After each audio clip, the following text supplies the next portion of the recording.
Hola, ¿qué tal? ¿Estás pensando en comprarte coche eléctrico? ¿Es mejor pagarlo al contado o pagarlo a plazos? Pues te lo voy a contar enseguida. ¿Todavía te resuena la cifra que te di en el vídeo de la semana pasada sobre el número de coches que hay circulando en todo el mundo? ¿Te parece que era una cifra más baja de lo que te esperabas? ¿Más alta? Puedes dejarlo en los comentarios si quieres. En cuanto abra la sección de pestaña de comunidad, que estoy acabando de aprenderla, tendrás ahí encuestas que a lo mejor te resultan de interés. Muy bien. Pues soy Alfonso Fraile, te doy la bienvenida a este nuevo episodio y en continuación con lo que te hablé genéricamente la semana pasada sobre ventas a plazo o al contado, hoy nos circunscribimos al coche eléctrico. Así que tratamos un vídeo que es de economía y que es de descubrimientos, por el descubrimiento del coche eléctrico. Así que adelante, vamos allá. En primer lugar, te voy a dar un dato que a lo mejor también te llama la atención. En el mundo aproximadamente el 75% de los coches que se venden no se pagan al contado. Pero no solo porque la persona que lo vaya a comprar le venga mejor o peor o no pueda, sino que muchísimos coches de empresa también se pagan a plazos por múltiples motivos que ahora te voy a ir detallando. ¿Tienes la opción de poder elegir al contado a plazos?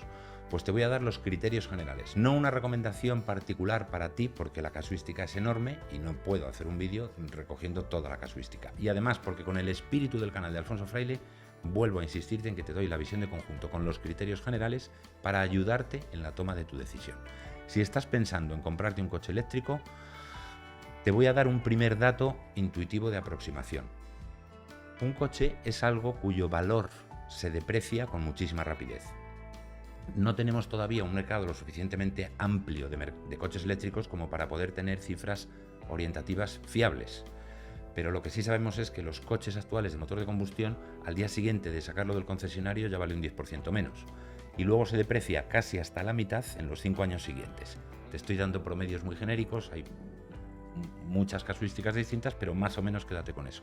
Del quinto al 10º año se deprecia hasta, ni te cuento, y a partir del 10º año valor residual.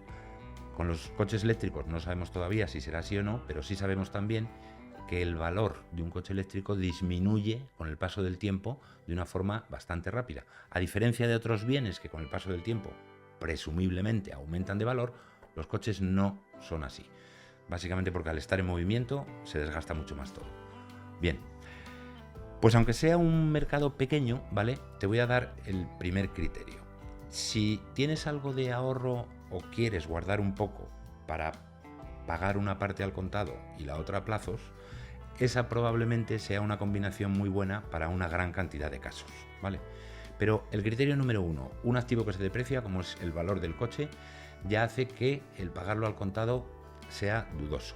Habría que tener el cálculo de si lo que se deprecia es superior al coste de intereses de pago aplazado, y compaginando esos dos factores, que te los puedes volver a leer si no los has entendido a la primera, pues tendrías una solución. Como hoy es difícil saber el valor de la depreciación, un cálculo exacto es difícil también. Pero no te preocupes, porque seguimos avanzando. El segundo criterio es el del mercado de coches eléctricos de segunda mano. Es todavía más pequeño que el de coches eléctricos de primera mano, así que ese tampoco nos ayuda.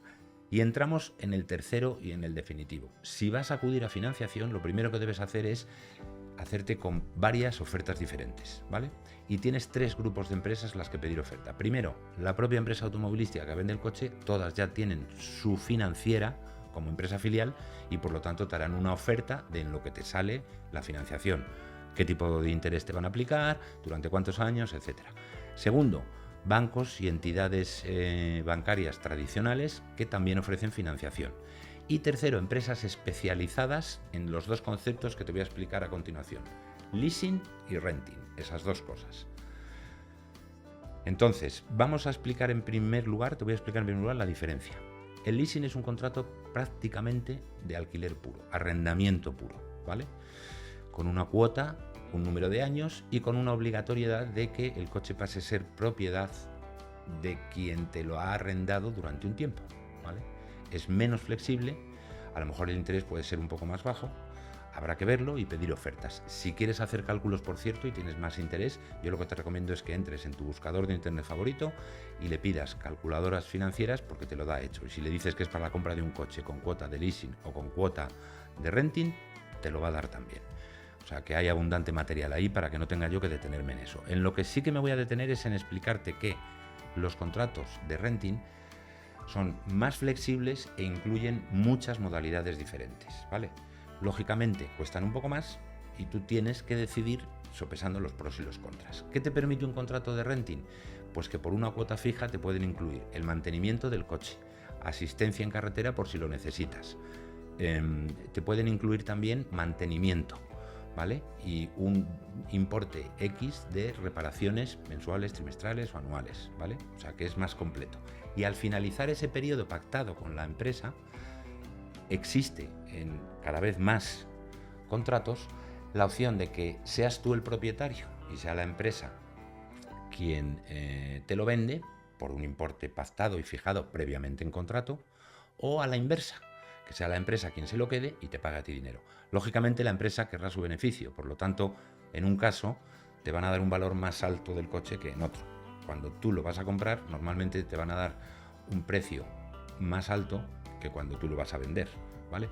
Pero tienes la opción también de prorrogar ese contrato, si se hacen a 3 años o a 5 o a 7, y hay empresas que están empezando a hacerlo incluso a 10 años, de prorrogarlo por otro periodo de la misma duración o de menor. Es decir, el concepto con el que quiero que te quedes es que el renting abarca más cosas, tiene más flexibilidad y por lo tanto es posible que recoja más casuística que la del leasing ordinario, ¿vale? Entonces, eso es con lo que quiero que te quedes. Por eso este vídeo es más cortito. Y luego también te recuerdo que, a ver, si eres empresaria o empresario, que sepas que la fiscalidad y la contabilidad de un contrato de leasing y de uno de renting son diferentes. Por lo tanto, pide consejo a tu asesoría fiscal para que te puedan orientar en ese aspecto, ¿vale? Así que no te cuento nada más por hoy y solo te recuerdo que estamos en un canal de Libertad con Principios y que no te pierdas el próximo episodio del canal de Alfonso Fraile. Chao, que te vaya muy bien.